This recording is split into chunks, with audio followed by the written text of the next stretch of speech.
So hello hi, अभी हम लोग जनरल रेडियोलॉजी के कुछ क्वेश्चंस करने वाले हैं. So let's start from here. Myself Meenu Yadav. So our question number 1 is CT और हाउसफुल नंबर डिपेंड्स अपॉन. जो सिटी या हाउसफुल नंबर होता है वो किस चीज़ पे डिपेंड करता है. तो ये बेसिक क्वेश्चन है और इसको हम लोग जानते हैं कि मास डेंसिटी पे ही ये डिपेंड करता है. सो here our correct option is option number A. Let's see next question. Which of the following statement is true? में से कौन सा स्टेटमेंट ट्रू है. by reducing KVP by 50% radiation dose is reduced to half. in pediatric patients dose should be reduced. CT dose index is not useful for control exposure in multi-slice CT. KV has no control over CT index, over CT dose index. So इसमें से जो हमारी statement सही है वो ये है कि paediatric patient dose should be reduced. तो उनमें जो डोज होती है पीडियाट्रिक पेशेंट में ये रिड्यूस्ड होनी चाहिए. तो ये क्वेश्चन का आंसर सही है. ओह क्या हुआ. Let's see. Let me do it. Let's see next question. Which artery is dissected most commonly following arteriography by femoral route. Femoral route से जब डाइसेक्शन होता है आर्टेरियोग्राफी में तो कौन सी आर्टरी मोस्ट कॉमनली डाइसेक्ट की जाती है. So most commonly we dissect कौन सा करता है. Celiac trunk, superior mesenteric artery, inferior mesenteric artery, gastroduodenal artery. तो हमें पता है कि हम लोग इन्फीरियर मेसेंट्रिक आर्टरी को मोस्ट कॉमनली डाइसेक्शन करते हैं. सो यार और correct option is option number C. Let's see next question. Earliest investigation for diagnosis of ankylosing spondylitis. जो earliest investigation for diagnosis of ankylosing spondylitis हुई थी उसमें से क्या है इन्वेस्टिगेशन.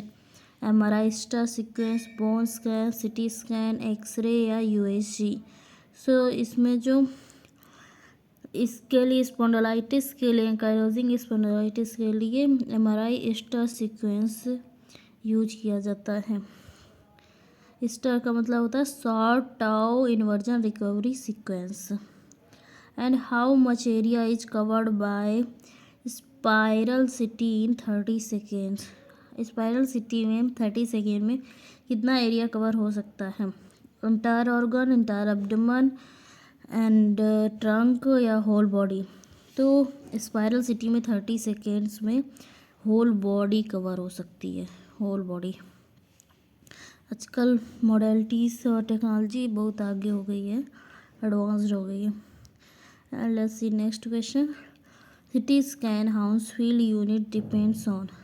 CT स्कैन में हाउसफुल यूनिट किस चीज़ पे डिपेंड करती है.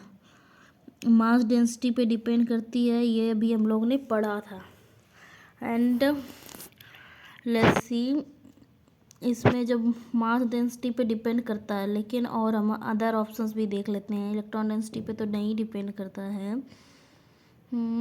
And this also effective atomic number पे नहीं डिपेंड करता है. लीनियर अटेन्यूएशन कोएफिशिएंट पे डिपेंड करता है. तब इधर पे दो ऑप्शंस करेक्ट से हैं, linear attenuation coefficient and mass density. तो अब इसमें से कौन सा चूज, अगर एक चूज करना है तो हम लोग मोर करेक्ट है लीनियर अटेन्यूएशन कोएफिशिएंट. यहाँ पे D is much better than B. Okay. तो ऐसी कंडीशन में हम लोग लीनियर अटेन्यूएशन कोएफिशिएंट ही चूज करेंगे. Let's see next question. X-ray view of choice for lumbar spondylosis is are. Lumbar spondylosis है तो इसमें से कौन सा व्यू हम लोग करना सही रहेगा, चॉइस करेंगे. तो इसमें PA करेंगे, लेटरल करेंगे, लेफ्ट ऑब्लिक या राइट ऑब्लिक, तो हम लोग लेटरल प्रेफर करेंगे स्पॉन्डिलाइसिस के लिए। And high resolution CT of the lung is a specialised technique for greater detail of lung parenchyma and it utilises. जो हाई रेजोल्यूशन सीटी स्कैन होती है उसमें लंग के लिए HRCT जो होता है वो लंग के लिए स्पेशलाइज्ड टेक्निक है। ये ग्रेटर डिटेल देती है लंग पैरेन्काइमा के, एंड ये क्या यूटिलाइज करती है, special lung filter, thick collimation, bone algorithm and image reconstruction, large field of view. So ये bone algorithm for image reconstruction को यूटिलाइज करती है, bone and algorithm and image reconstruction को। Which of the following is non ionising radiation, इनमें से कौन सा non ionising radiation है, x-ray, beta, gamma, microwave and alpha rays. तो इसमें से माइक्रोवेव जो हैं ये नॉन आयनाइजिंग है, बाकी सभी आयनाइजिंग रेज हैं। So let's see next question. Time sector scanning of neonates is preferred because of the following reason, most practical reason. जो टाइम सेक्टर स्कैनिंग होती है नियोनेट्स में की जाती है, ये किस कारण से की जाती है, मोस्ट प्रैक्टिकल रीजन क्या है इसका। तो इसका जो मोस्ट प्रैक्टिकल रीजन है ये ओपन फॉन्टेनेल्स देखने के लिए किया जाता है, open fontanelles. Let's see next question. PET scan जो होता है वो उसका क्या फुल फॉर्म होता है, PET stands for positron emission tomography होता है इसका full form. So option number D is no, photon नहीं है, गलत, positron. C, option number C, positron emission tomography होता है। What modification is needed for proper radiographic image in a heavy bony built person? अगर heavy बोनी built person है उसका proper radiograph लेना है तो उसमें क्या मॉडिफिकेशंस हम लोग करेंगे, क्या MA बढ़ाएंगे, KVP बढ़ाएंगे, एक्सपोजर टाइम बढ़ाएंगे या डेवलपिंग टाइम बढ़ाएंगे। तो इसमें हम लोग KVP बढ़ाएंगे जिससे कि पेनिट्रेशन पावर बढ़ेगी।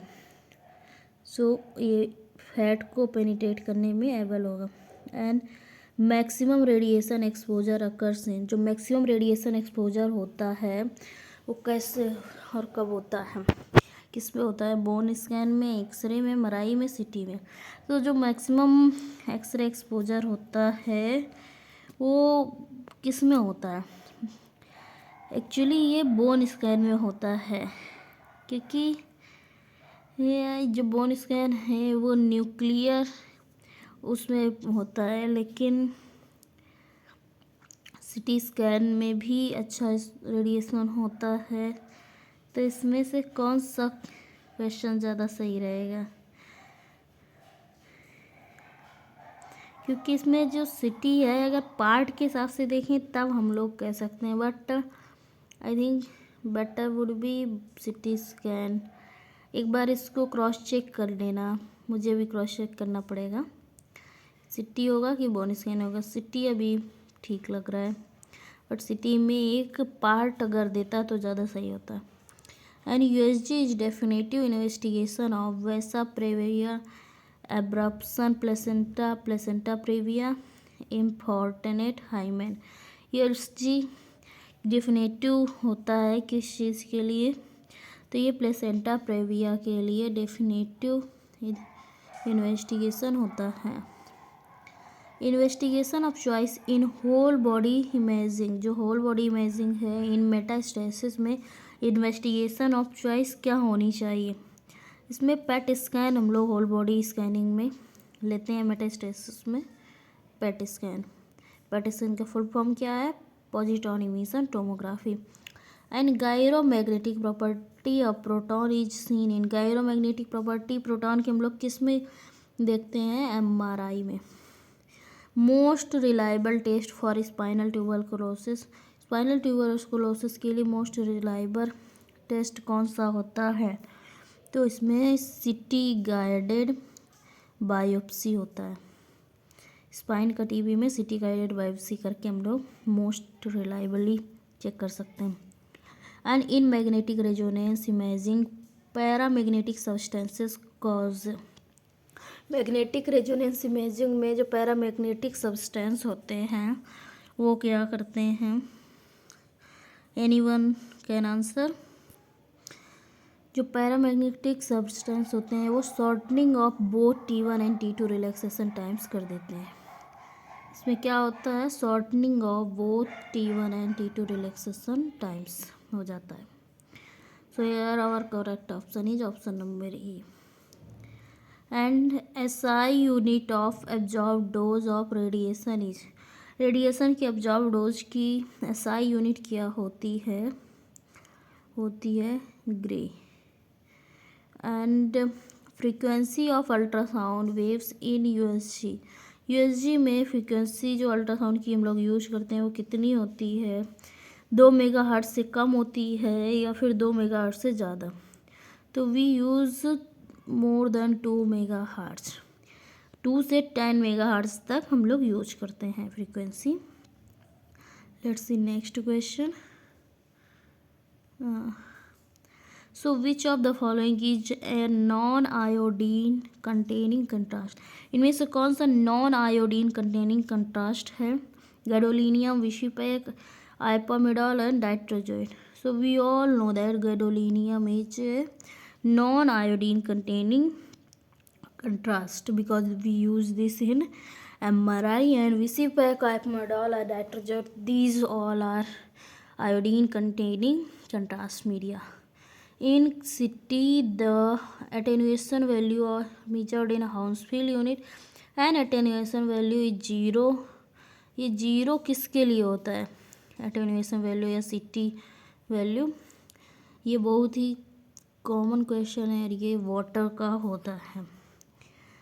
And the best contrast to perform an IVU the contemporary era is, wait इसमें जो फैट का होता है ये -100 होता है, एयर का -1000 होता है, वेरी डेंस बोन का +1000 रहता है, एंड इसका कहीं कहीं +3000 भी होता है, but +1000 is more correct.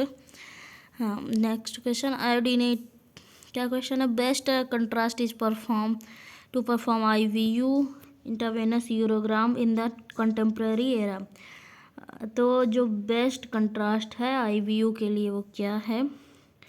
Iodinated ionic water soluble contrast, iodinated non ionic water soluble contrast, gadolinium based contrast or lipiodol.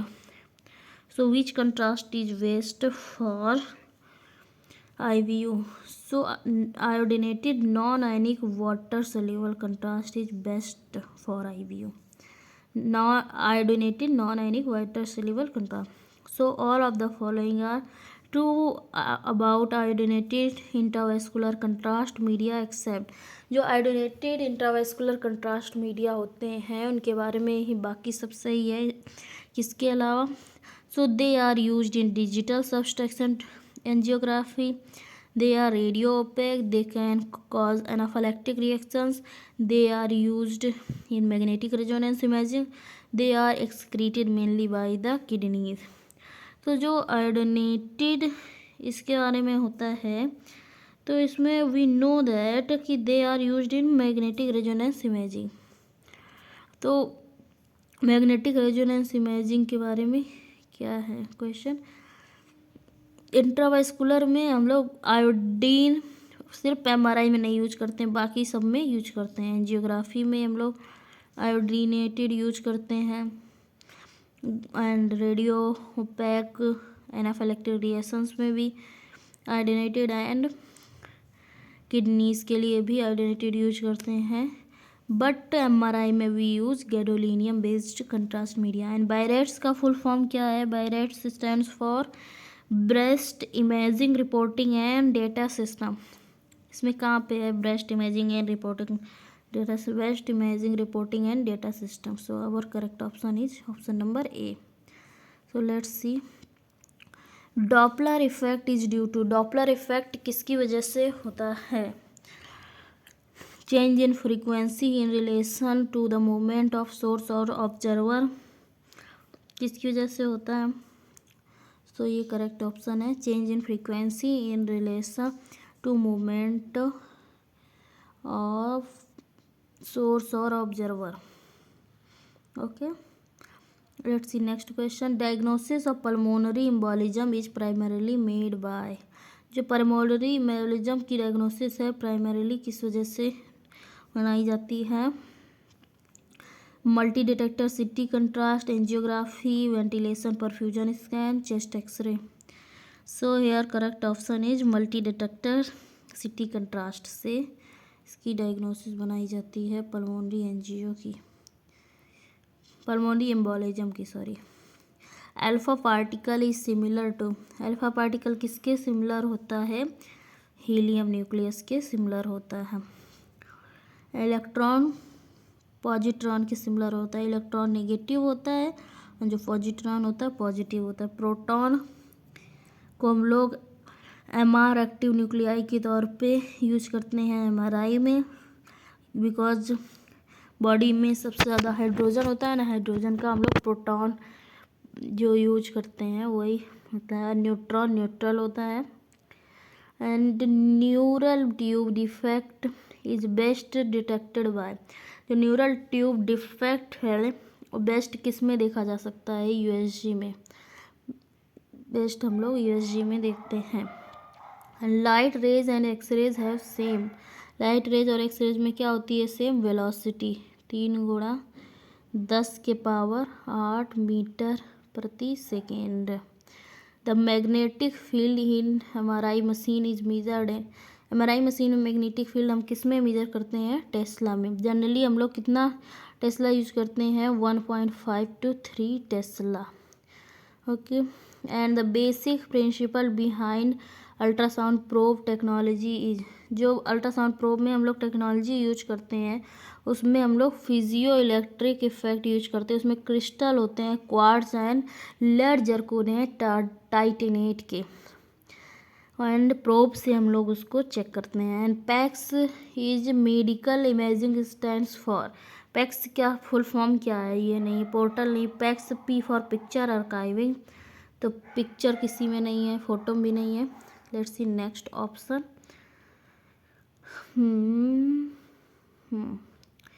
Planning भी नहीं है. तो our correct option is picture archiving communication system. PACS में हम लोग स्टोर करते हैं images को एंड इनको फ्यूचर की नीड के हिसाब से यूज करते हैं. जो वेवलेंथ होती है लाइट की वो कितनी होती है?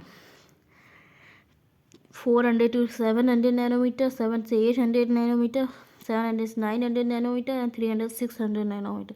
सो लाइट की वेवलेंथ होती है 400 to 700 nanometre. CAT was invented by. CAT का फुल फॉर्म क्या है?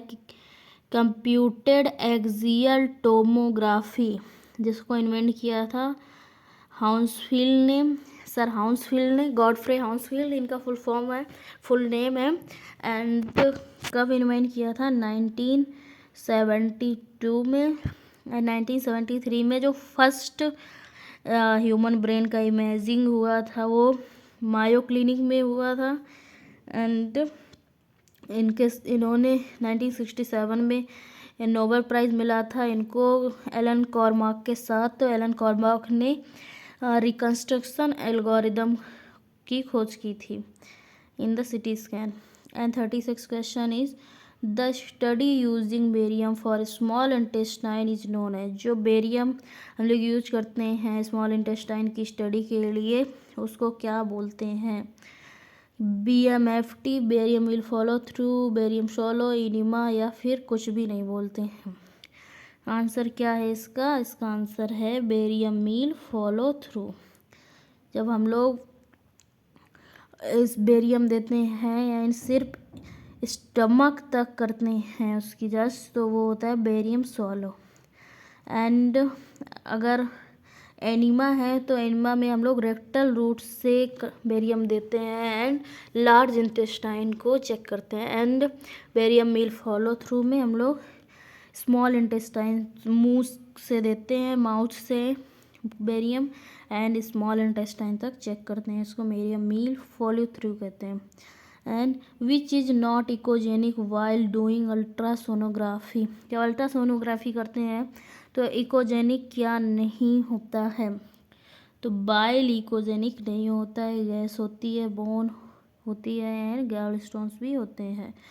And dark areas in a conventional radiographic film are due to particular deposits of, जो कन्वेंशनल रेडियोग्राफिक फिल्म में डार्क एरियाज होते हैं वो किसके डिपॉजिट्स की वजह से होते हैं, वो सिल्वर होते हैं। मैंने इसको पढ़ाया भी है प्रोसेसिंग वाले में।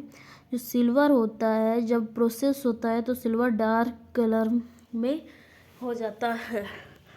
And next question, IV contrast is not used in MRI, कौन सा आईवी कंट्रास्ट जो एमआरआई में यूज नहीं होता, सीसीटी हमारा सॉरी क्वेश्चन गलत पढ़ लिया मैंने।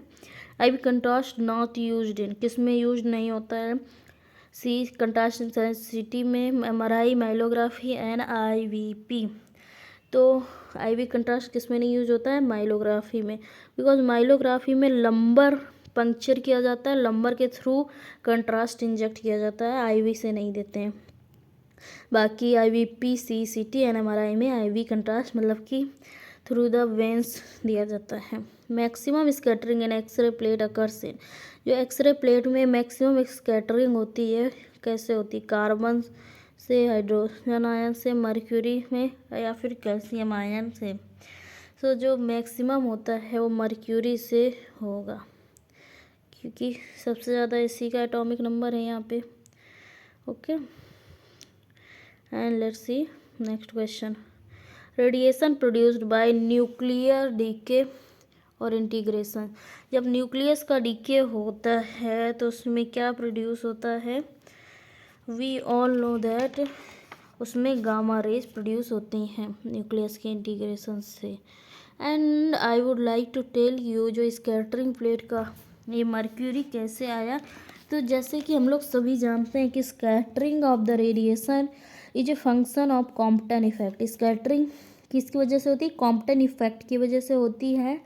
And Compton is proportional to the number of electron per unit volume, Compton जो प्रोपोर्शनल होता है नंबर ऑफ इलेक्ट्रॉन के पर यूनिट वॉल्यूम में, तो ये इक्वल होता है नंबर ऑफ इलेक्ट्रॉन पर वॉल्यूम, और ये इसके बराबर होता है फिजिकल डेंसिटी, फिजिकल डेंसिटी को m/v से डिनोट करते हैं into electron density, number of electrons per unit mass.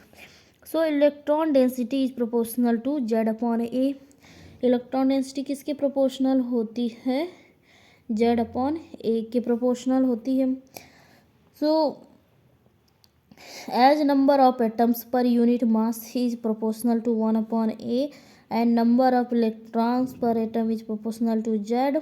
So A जहाँ पे एटॉमिक मास है एंड Z एटॉमिक नंबर है, तो electron density is maximum for H+, जो इलेक्ट्रॉन डेंसिटी है वो मैक्सिमम किसके लिए होगी, H+ आयन के लिए। एंड H+ आयन के लिए कितना होगा, Z/A अगर करें तो 1/1 होगा, तो मैक्सिमम हो जाएगा। While rest of elements have Z/A, क्योंकि बाकियों में Z/A का जो रेशियो आ रहा है 0.5 आ रहा है। तो जब हम लोग फिजिकल डेंसिटी वेरियस एलिमेंट्स की देखते हैं तो मर्क्यूरी का आता है, मर्क्यूरी का कितना आ रहा है 13.5 ग्राम पर सेंटीमीटर क्यूब है। एंड हाइड्रोजन का आएगा 0.0082 एंड कार्बन का 3.513, डायमंड का इतना ही आता है, ग्रेफाइट का आता है 2.2, कैल्शियम का 1.54 आता है। So if we look at the combined picture, the hydrogen has most favourable Z/A ratio for Compton effect, Compton effect के लिए मोस्ट फेवरेबल है हाइड्रोजन के लिए। The difference in mass density is so much that virtually Compton effect become proportional to the mass density. So hence our answer should be mercury. Mercury का symbol क्या होता है? Hg. Mercury की property क्या होती है? ये रूम टेम्परेचर पे लिक्विड होती है. Okay, so let's see next question. Contrast used in CT में कौन सा कंट्रास्ट यूज करते हैं? We use contrast in city is iodine based. And let's see next question. Investigation of choice to see gall bladder को देखने के लिए जो इन्वेस्टिगेशन ऑफ चॉइस होता है वो क्या होता है? यूएसजी, सीटी, एक्सरे या फिर ओरल कोलेसिस्टोग्राम. तो इन्वेस्टिगेशन ऑफ चॉइस होता है USG. And radio contrast is contraindicated in all accept. Radio जो कंट्रास्ट होते हैं कंट्रा इंडिकेटेड तो मना होते हैं सब में, किसके अलावा? Renal failure, history of previous severe allergic reaction, dehydration या फिर मॉर्बिड ओबेसिटी. तो मॉर्बिड ओबेसिटी के अलावा बाकी सब में मना होता है. डिहाइड्रेशन में नहीं देंगे, history of previous severe allergic reaction में नहीं देंगे, रीनल फेलियर में तो बिल्कुल नहीं देंगे. The wavelength of x ray is, जो एक्सरे की वेवलेंथ होती है, greater than that of light, lesser than that of light. तो इसका जो फॉर्मूला है वो ये है. देखो, लाइट की वेवलेंथ एक्सरे से ज़्यादा होती है क्योंकि एक्सरेज है मोर पेनिट्रेटिंग पावर देन लाइट. और पेनिट्रेटिंग पावर तब ज़्यादा होगी जब फ्रीक्वेंसी ज़्यादा होगी, और फ्रीक्वेंसी अगर ज़्यादा है तो ऑब्वियस सी बात है वेवलेंथ कम होगी, because frequency is inversely proportional to the wavelength. So जो वेवलेंथ है एक्सरे की वो लेसर होगी then the light. Okay, and the slice of tissue x-ray is tomography, mammography, contrast studies. जो इसको स्लाइस में लेते हैं वो होती है tomography. Tomos means slice. And contrast agent used in PET scan. PET scan में कौन सा कंट्रास्ट यूज करते हैं? वो है FDG हम लोग यूज करते हैं. And in which of the following form of imaging harmonic imaging is related. इनमें से किस फॉर्म ऑफ इमेजिंग में हार्मोनिक इमेजिंग रिलेटेड होती है? Sonography, digital radiography, MRCP, nuclear imaging. So sonography में हार्मोनिक इमेजिंग होती है related. Let's see next question. Not a contraindication to MRI. Cochlear prosthesis, Foley's catheter, penile implants, metallic intra ocular implants. So obviously we know that Foley's catheter is not a contraindication because it's made up of plastic. And the CT scanner room are coated with. CT scanner room किससे coated होते हैं? Lead से coated होंगे क्योंकि CT scan में X-rays होती हैं जो कि हार्मफुल होती हैं और एक लेड उसको रोकता है. Okay, let's see next question. So question number 51 is time of flight technique is employed in. जो time of flight technique है वो किस में employ की जाती है? Spiral CT, MR angio, CT angio, digital radiography.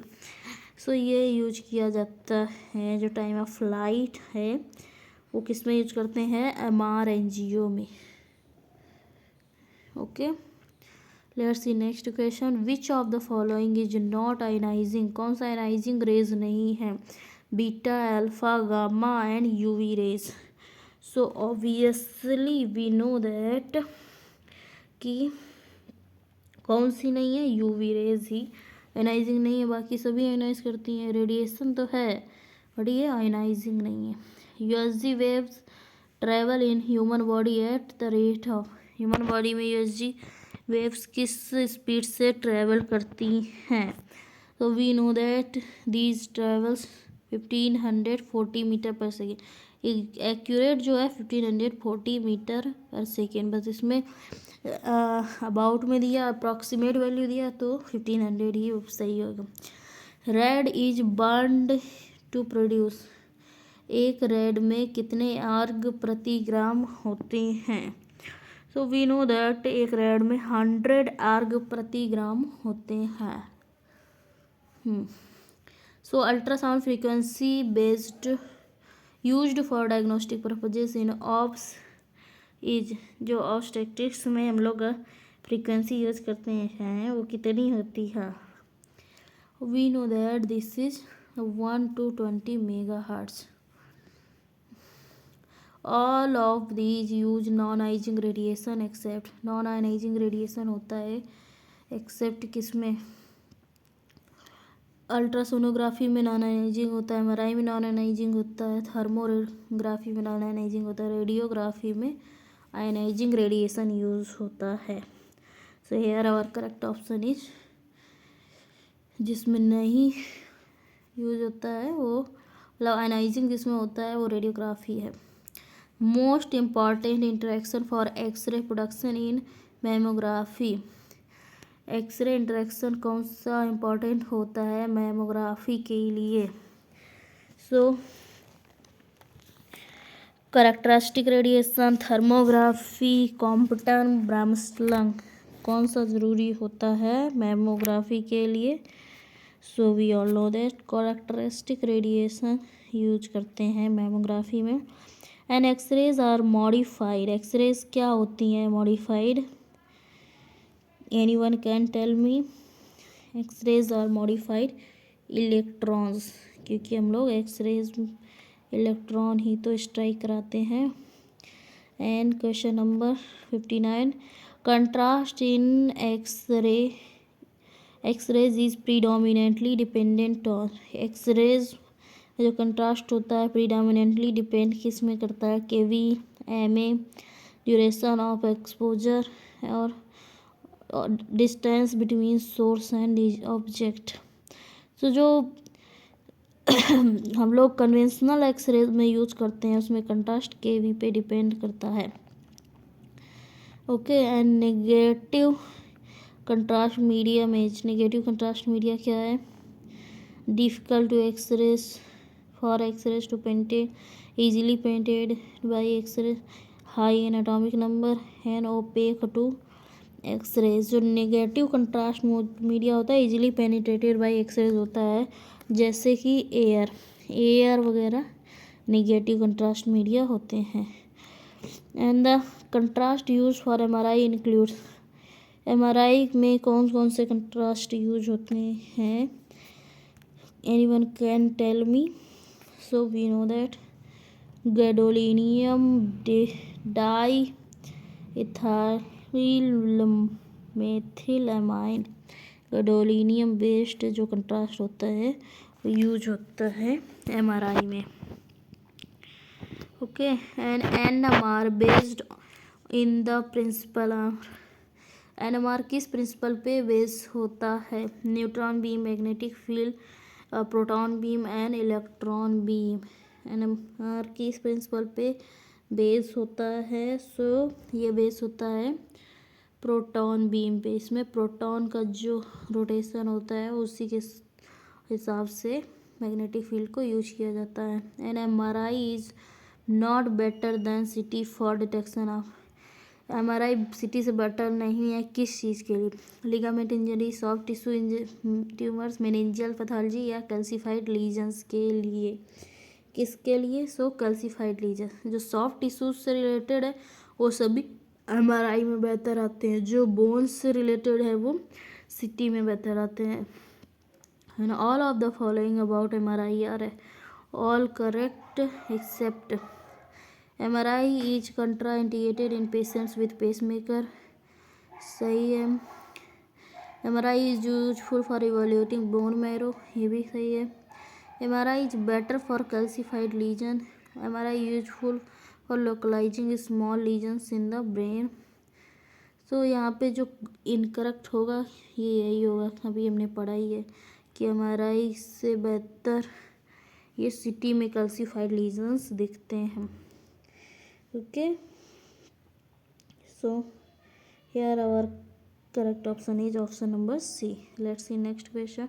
Patients with metallic foreign body which investigation is not done. MRI, metallic foreign body है तो MRI नहीं होगा उनका। एंड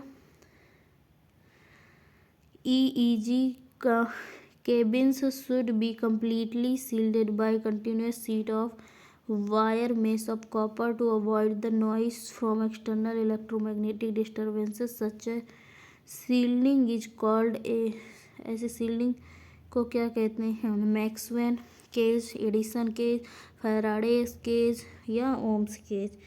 तो इसको कहते हैं फैराडे केज जो शील्डिंग यूज होती है।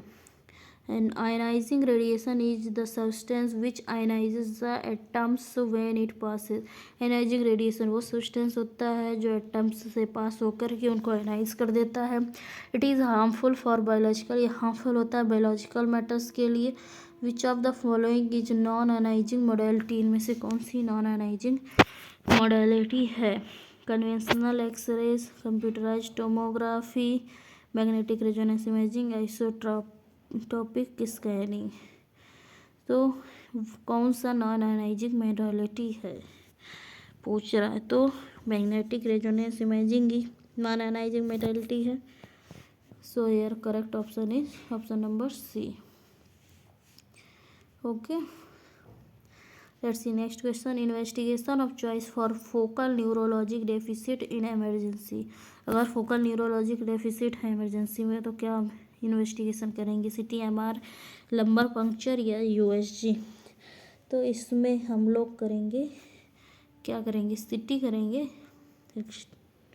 तो यहाँ पे सिटी करेंगे पहले, देन कुछ और। फ्रैक्चर ऑफ नोज, नोज का फ्रैक्चर है। Which view x-ray is taken, x-ray का कौन सा व्यू करेंगे अगर नोज का फ्रैक्चर है तो?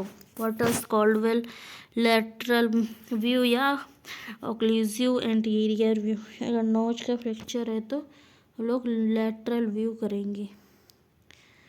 Okay, which of the following statements about contrast in radiography is true. Contrast in radiography के बारे में कौन सा स्टेटमेंट सही है? Ionic monomers have 3 iodine atoms per 2 particles in solution. High or smaller contrast agents may be ionic or non-ionic. Gadolinium may cross the blood-brain barrier. Iahexol is a high or smaller contrast media. तो इसके हिसाब से कौन सा option सही होगा हमारा? Option A सही होगा। आयनिक monomers have, जो ionic monomers have 3 iodine atoms per 2 particles in solution. Okay, so let's see next question. Our next question is Doppler effect results from changes in, जो Doppler effect है ये किसमें changes से result होता है? Amplitude of sound, frequency of sound, direction of sound and none of the above. So जो Doppler effect है ये फ्रीक्वेंसी ऑफ साउंड में चेंज से रिजल्ट होता है। इन्वेस्टिगेशन ऑफ चॉइस फॉर सब ड्यूरल हेमरेज, अगर सब ड्यूरल हेमरेज है तो उसमें इन्वेस्टिगेशन ऑफ चॉइस क्या होगी? सबसे पहले उसमें हम लोग इन्वेस्टिगेशन ऑफ चॉइस करेंगे NCCT, non contrast CT scan. Which of the following contrast agent is preferred in a patient with decreased renal function to avoid contrast nephropathy? इनमें से कौन सा ऐसा कंट्रास्ट एजेंट है जो कि प्रीफर किया जाता है पेशेंट्स में with decreased renal function to avoid contrast nephropathy को अवॉइड करने के लिए? तो लो स्मॉलर कंट्रास्ट मीडिया हम लोग इसमें यूज करेंगे जिससे कि कंट्रास्ट नेफ्रोपैथी के चांसेस ना हो। एंड हाई रेजोल्यूशन CT, जो 4 CT होती है चेस्ट की, आइडियल मोडेलिटी फॉर इवोल्यूटिंग, ये किस चीज़ के लिए आइडियल होता है? Pleural effusion, interstitial lung disease, lung mass and mediastinal adenopathy किस चीज़ के लिए सही होता है? तो इंटरस्टिशियल लंग डिसीज देखने के लिए आइडियल होता है चार्सिटी। ये काफ़ी टफ क्वेश्चन हो सकता है क्योंकि लंग्स में पूछ दिया उसने किस एक एक पॉइंट, तो अगर किसी को क्लियर नहीं होगा तो वो इसका आंसर नहीं दे पाएगा। So let's see our next question. Investigation of choice in congenital uterine anomaly. अगर कंजेनाइटल यूट्राइन एनोमली है तो उसमें हम लोग क्या करके देख सकते हैं? एमआरआई करेंगे, एमआरआई पेल्विस करके देखेंगे इसमें। And best investigation for pericardial effusion, pericardial effusion के चांसेस लग रहे हैं तो उसमें हम लोग क्या करके देखेंगे? इकोकार्डियोग्राफी को हम लोग प्रीफर करेंगे। Barium swallow is used for colon, oesophagus, duodenum और jejunum. Obviously swallow is for oesophagus. Rhese view is used for, Rhese view किसके लिए यूज होता है? ऑप्टिक कैनाल के लिए होता है, ऑप्टिक फोरामेन इसका करेक्ट आंसर होगा। सो लेट्स सी नेक्स्ट क्वेश्चन। इसका नेक्स्ट क्वेश्चन है बैक्यूरल इज यूज्ड टू, जो बैक्यूरल होता है वो किसके लिए यूज होता है? Becquerel is equal to disintegration, कितने डिसइंटीग्रेशन पर मिनट? तो बैक्यूरल 1 के इक्वल होता है 1 डिसइंटीग्रेशन पर सेकेंड के इक्वल होता है। Which one of the following has the maximum ionisation potential? Maximum ionisation potential इसमें होता है इलेक्ट्रॉन, प्रोटॉन, हीलियम या गामा फोटॉन में। तो हमें पता है कि हीलियम आयन की मैक्सिमम आयनाइजेशन पोटेंशियल होता है। And which of the following technique uses piezoelectric effect? Piezoelectric effect is used in ultrasonography, ये हमें पता है, ये बेसिक है। Investigation of choice in cholelithiasis, cholelithiasis ये मतलब कि गॉल ब्लैडर के स्टोन्स के लिए है। और इसमें जो इन्वेस्टिगेशन ऑफ चॉइस होती है इसमें होती है एमआरसीपी में उसमें स्टोन्स के बारे में पता चलता है। यूएसजी भी होता है लेकिन एमआरसीपी बेटर है। Investigation of choice for deep vein thrombosis के लिए इन्वेस्टिगेशन ऑफ चॉइस क्या होता है? इसका होता है Doppler USG deep vein thrombosis के लिए हम लोग करते हैं। एन 8 ईयर 8 साल के बच्चे was injected contrast in hand for CCT chest, immediately he developed swelling, तुरंत उसको स्वेलिंग हो रही है आर्म में, तो विच ग्रेजुअली इंक्रीज, जो कि धीरे धीरे बढ़ रही है। After 4 hours there was numbness and pain, तो उसमें नमनेस और पेन हो रहा 4 घंटे के बाद। And he was not allowing the doctor to flex the hand, और उसका हैंड भी फ्लेक्स नहीं हो पा रहा है। तो पल्स इज प्रेजेंट, जबकि पल्स प्रेजेंट है तो क्या करना चाहिए? What should be done? High dose prednisolone, arterial thrombectomy, immediate fasciotomy या फिर एंजियोग्राफी, क्या करेंगे? तो इसमें हम लोग इमीडिएट फैसियोटोमी करेंगे। उस फैसियोटोमी उस जो स्किन को है थोड़ा सा कट कर देंगे जिससे कि जो कंट्रास्ट वहाँ पे फिल है वो निकल जाएगा और वो लोकेशन सही हो जाएगी। And use of water soluble contrast medium is done for, water soluble contrast medium का किसके लिए यूज करते हैं? कॉन्स्टिपेशन, परफोरेशन, इलियोसिकल ट्यूबरकुलोसिस या गैस्ट्रोइसोफेजियल रिफ्लक्स के लिए। तो हम लोग इसको परफोरेशन की जब होता है तो उसमें water soluble contrast media use करते हैं क्योंकि उसमें हम लोग बेरियम नहीं यूज कर सकते हैं। And which of the following liver metastasis appears hypoechoic on ultrasonography, इनमें से कौन सा लीवर मेटास्टेसिस अपीयर होता है हाइपर इकोइक ऑन अल्ट्रासोनोग्राफी में? अल्ट्रासोनोग्राफी में hyper echoic breast cancer, colon cancer, renal cancer, mucinous adenocarcinoma. इनमें से कौन सा होगा? ब्रेस्ट कैंसर, हाइपरइकोइक होगा।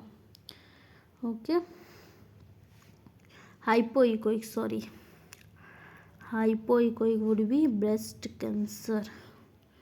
Following liver metastasis would be breast cancer.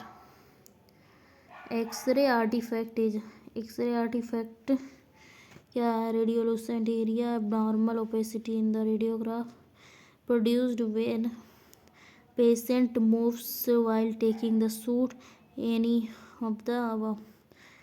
इनमें से एक्सरे का आर्टिफैक्ट क्या क्या हो सकता है? So it will be produced when patient moves while taking the shoot. अगर शूट कर रहे हैं उसी टाइम पेशेंट मूव कर गया तो ये क्या होगा? ये एक्सरे आर्टिफैक्ट प्रोड्यूस करेगा। And decubitus view is useful in diagnosis of, जो डेक्यूबिटस व्यू करते हैं वो किस लिए यूजफुल होता है? ये यूजफुल होता है pleural effusion with dependent hemithorax के चांसेस में हम लोग डेक्यूबिटस व्यू करते हैं। Pleural effusion with dependent hemithorax. Okay, so x-rays were discovered by, किसने एक्सरे की खोज की थी? सर विल्हेम कोनार्ड रॉन्जन ने की थी।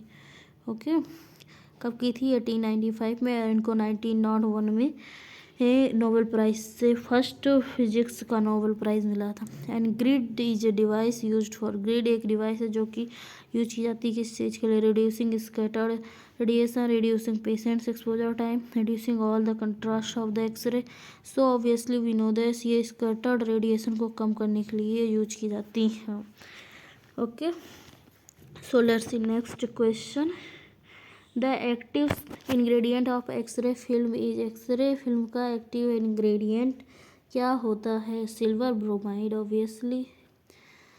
And the best x ray view for minimal pleural effusion, अगर कम से कम मिनिमल प्लूरल इफ्यूजन है तो इसका बेस्ट व्यू क्या होगा? Lateral decubitus is the best view to see minimal pleural effusion.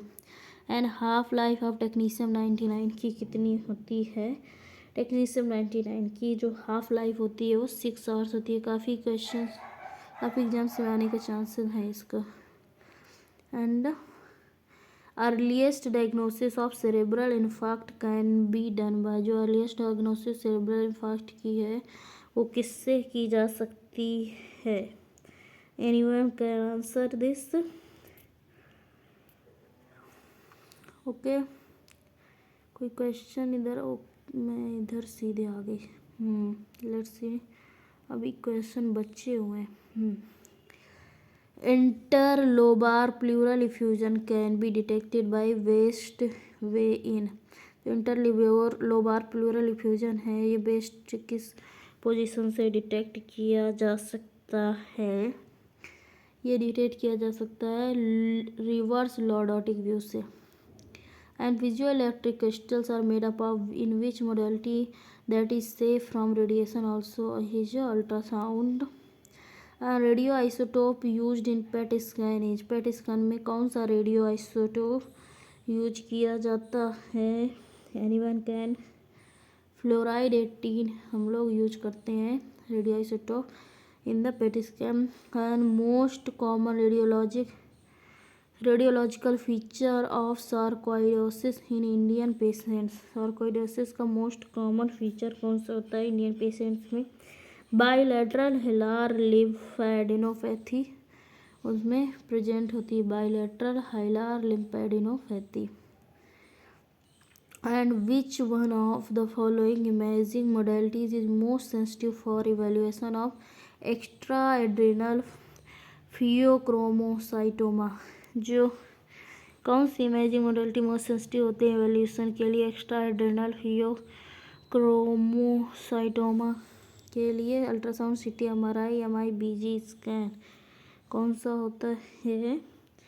तो ये होता है एमआईबीजी स्कैन मोस्ट सेंसिटिव होता है इसके लिए। And the diagnostic procedure not done in case of pheochromocytoma में कौन सा प्रोसीजर नहीं किया जाता है? CT, FNAC, MRI, MIBG scan. तो इसमें FNAC नहीं करेंगे। And true about electromagnetic radiations all except pair production occur for low energy infrared and electromagnetic radiation. Compton scattering occurs for immediate energy. X-ray is electromagnetic radiation. तो जो pair production occur for low energy ये गलत है। Pair production higher energy में होता है। So let's see next question. Earliest diagnosis for cerebral infarct किसके द्वारा किया जा सकता है? Earliest diagnosis diffusion weighted MRI के द्वारा किया जा सकता है सेरेब्रल इन्फार्क्ट का early diagnosis. And best investigation for diagnosis of abdominal aortic aneurysm. Abdominal aortic aneurysm के लिए बेस्ट डायग्नोसिस क्या होती है? CT angiography is best for abdominal aortic aneurysm. Let's see next question. Fluorescein angiography is used to examine. जो fluorescein angiography है वो किसको examine करने के लिए यूज की जाती है? सो ये यूज की जाती है रेटिनल वेस्कुलेचर को एग्जामिन करने के लिए। And Hounsfield unit of fat is range from. जो फैट की हाउसफील्ड यूनिट की होती है वो कितनी होती है? -10 से -100। Chest x-ray most common view. Chest x-ray का मोस्ट कॉमन व्यू कौन सा है? Chest PA view. And which of the following is the gold standard for imaging of the following disorder. इनमें से कौन सा gold standard for imaging of the following disorder? Barium 16, video fluoroscopy, x-rays and dynamic MRI। So video fluoroscopy is best होती है और the following के लिए। Okay. And 1 gray is equal to 1 gray कितने के इक्वल होती है? 100 रेड के। 1 gray is equal to 100 rad. And inferior rib notching is seen in. जो इन्फीरियर रिब नॉचिंग होती है वो किस में दिखती है? So inferior rib notching is seen in coarctation of aorta. Coarctation of aorta में हम लोग इन्फीरियर रिब नॉचिंग देख सकते हैं। And most sensitive test for ureteric stones के लिए मोस्ट सेंसिटिव टेस्ट कौन सा होता है? NCCT non contrast CT scan. And let's see next question. So next question is contrast use in USG। USG में कौन सा कंट्रास्ट यूज हुआ करते हैं? यूरोग्राफिन, अल्ट्राग्राफिन, सोनोविस्ट, कॉर्नरे या फिर बेरियम। सो सोनोविस्ट यूज होता है। ये USG में बेरियम, यूरोग्राफिन ये सब यूज होते हैं। एक्सरे में best view for collapse of middle lobe lung is. Lung के कोलैप्स को देखने के लिए बेस्ट व्यू कौन सा होता है? तो ये होता है lordotic view is best for the middle lobe of lung collapse. On imaging diffuse axonal injury is characterized by. Diffused axonal injury की इमेजिंग के लिए क्या करते हैं? Characterized by multiple small patchnal hemorrhage, patch ill-defined low-density lesion mixed with small hyperdense patchial hemorrhage। So इसका correct option यही होगा patch ill-defined density lesion mixed with small hyperdense potential hemorrhage। Let's miliary nodules are seen in all except. जो miliary nodules होते हैं सभी में seen होते हैं एक्सेप्ट एस्परजिलोसिस। एस्परजिलोसिस में मिलियरी नोड्यूल्स नहीं होते हैं। TB में होते हैं, सिलिकोसिस में होते हैं, एंड एंथ्रोएकोसिस में होते हैं। और glass appearance of stomach is seen in, जो और ग्लास अपीयरेंस होती है स्टमक की वो किस में देखी जा सकती है? Linitis plastica, gastric ulcer, duodenal ulcer, gastric carcinoma. तो ये गैस्ट्रिक अल्सर में देखी जा सकती है। गैस्ट्रिक अल्सर में क्या देखा जा सकता है? और glass appearance of stomach. Which of the following is the investigation of choice for dissecting aortic aneurysm? जब dissecting aortic aneurysm है तो इसकी जो चॉइस का इन्वेस्टिगेशन है वो क्या है? CECT, contrast enhanced CT scan. So ultrasonogram is the primary modality of choice in ops and in surgery. Frequency of the ultrasound used to image the breast, thyroid and testis। Breast और thyroid और testis के लिए कौन सी frequency हम लोग best use करते हैं? तो वो होती है 5 to 10 megahertz. Let's see next question. So next question is in a 90-year-old man with pyonephrosis and with pacemaker, serum creatinine is 3 milligram per deciliter. Which of the following should be used? अगर serum creatinine भी कम है 3 milligram पर decilitre है, जो कि generally होना चाहिए 8 and 90 year के ओल्ड भी है, पेसमेकर भी है, तो इसमें कंट्रास्ट इनहेंस्ड नहीं करेंगे एंड इसमें NCCT करेंगे, क्योंकि कंट्रास्ट देंगे तो इसमें नेफ्रोपैथी के चांसेस हो जाएंगे। Let's see next question. इसमें मल्टीपल करेक्ट आंसर्स हैं। So energy linear acceleration used in, जो एनर्जी लीनियर एक्सेलरेशन है वो किस किस में यूज होता है? एक्सरेज में यूज होता है एंड कैथोड रेज में भी यूज होता है। विच of the following do not use radiation, radiation किसमें नहीं यूज होता है? तो ऐसे क्वेश्चन गलत है, इसमें रेडिएशन यूज होता है बट ये आयनाइजिंग नहीं होता है। सो MRI और USG में आयनाइजिंग रेडिएशन नहीं यूज करते हैं। CT PET एंड SPECT में हम लोग आयनाइजिंग रेडिएशन यूज करते हैं। And true about virtual colonoscopy are, virtual colonoscopy के लिए क्या सही है? इसमें प्रोवाइड इंडोल्यूमिनल व्यू, ये सही है। वर्चुअल कोलोनोस्कोपी में इंडोल्यूमिनल व्यू मिलता है। Biopsy can be taken, CT MRI गलत। Used even when conventional colonoscopy fails, सही है। And used for screening of carcinoma colon, ये कार्सिनोमा कोलन की स्क्रीनिंग के लिए यूज करते हैं।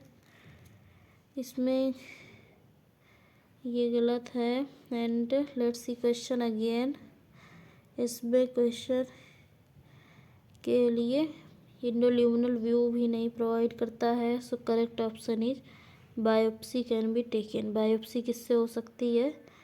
वर्चुअल कोलोनोस्कोपी से। बाकी सभी गलत ऑप्शंस हैं इसके।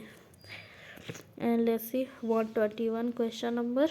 Radiological findings of eosinophilic granulomas is, eosinophilic अगर ग्रैन्युलोमा है तो उसमें क्या क्या हो सकता है? हाइलर इन्वॉल्वमेंट हो सकता है, मिलियरी शैडोइंग भी हो सकती है एंड हनीकॉम्ब अपीयरेंस भी हो सकती है, वाइट आउट लंग भी हो सकते हैं, स्प्लिटिंग ऑफ प्लियोरा भी हो सकती है। तो ये सभी ऑप्शन इसके करेक्ट हैं। Okay, let's see next question. Tracheal bifurcation on x-ray corresponds to, trachea का बाइफर्केशन किस लेवल पे होता है? T4 T5 लेवल पे होता है। And radiation hazards is absent in, radiation hazards किस में एब्सेंट होता है? तो ऑब्वियसली ये MRI भी नहीं होता है एंड डॉपलर USG में भी नहीं होता है। सो इन दोनों में रेडिएशन हजार्ड्स नहीं होते हैं। So let's see next question. तो next question is attenuation value is less than 0, बोले कि निगेटिव है सीटी स्कैन में, तो किसकी निगेटिव होती है? सो अटीन्यूएशन वैल्यू फैट की निगेटिव होती है, एयर की निगेटिव होती है, बाकी सबकी पॉजिटिव होती है। And which of the following, fat की कितनी होती है? -100 एंड इसका -1000 होती है। And which of the following statement about stochastic effects of radiation is true. जो स्टोकेस्टिक इफेक्ट्स के बारे में क्या सही है? Severity of effect is function of dose, probability of effect is function of dose, it has a threshold value, threshold value नहीं होती है स्टोकेस्टिक इफेक्ट में, डिटर्मिनिस्टिक में होती है। Erythema and cataract are common examples, नहीं इसके ये एग्जाम्पल हैं डिटर्मिनिस्टिक इफेक्ट्स के, इसके लिए ये गलत होगा। And probability of effect is function of dose, तो ये फंक्शन ऑफ डोज कह सकते हैं, but severity of effect is a function dose, कि जितना डोज लेगा उस हिसाब से सिवियरिटी होगी, तो ये ज़रूरी नहीं है कि हो, बट प्रोबेबिलिटी होती है कि डोज के हिसाब से। So let's see some recently asked questions. So endoscopic ultrasound is not very useful for, जो इंडोस्कोपिक अल्ट्रासाउंड होता है वो ज़्यादा यूज़फुल नहीं होता है किसके लिए? Evaluating the content of disease in malignancy, choledocholithiasis, evaluation of severity of enteritis, drainage of pancreatic pseudocyst. So here our correct option is option number C, evaluation of severity of enteritis। Question क्या है हमारा? Endoscopic ultrasonography is not very useful for evaluation of severity of enteritis, में ज़्यादा useful नहीं है। And use duplex ultrasonography combines, जो duplex ultrasonography होता है उसमें क्या कंबाइन होता है? B mode imaging and pulse wave Doppler examination. जो B mode imaging and pulse wave Doppler examination होता है वो किस में यूज होता है? डुप्लेक्स मोड अल्ट्रासोनोग्राफी में यूज होता है। Let's see next question, what would be the contrast of choice in oesophageal perforation. अगर इसोफेगस का परफोरेशन है तो बेरियम नहीं देंगे उसमें, तो उसमें क्या यूज करेंगे? उसमें हम लोग यूज करेंगे iohexol. And Bragg's peak effect is due to, Bragg's peak effect proton beam की वजह से होता है। ये न्यूक्लियर रेडिएशन का क्वेश्चन है। सो are questions are finished here. We have did 129 question of multiple topics of radiology. It's like a test, you should revise it multiple times so that you can master it. So like, share and subscribe and follow for more such informative videos. Thank you. See you soon in next video.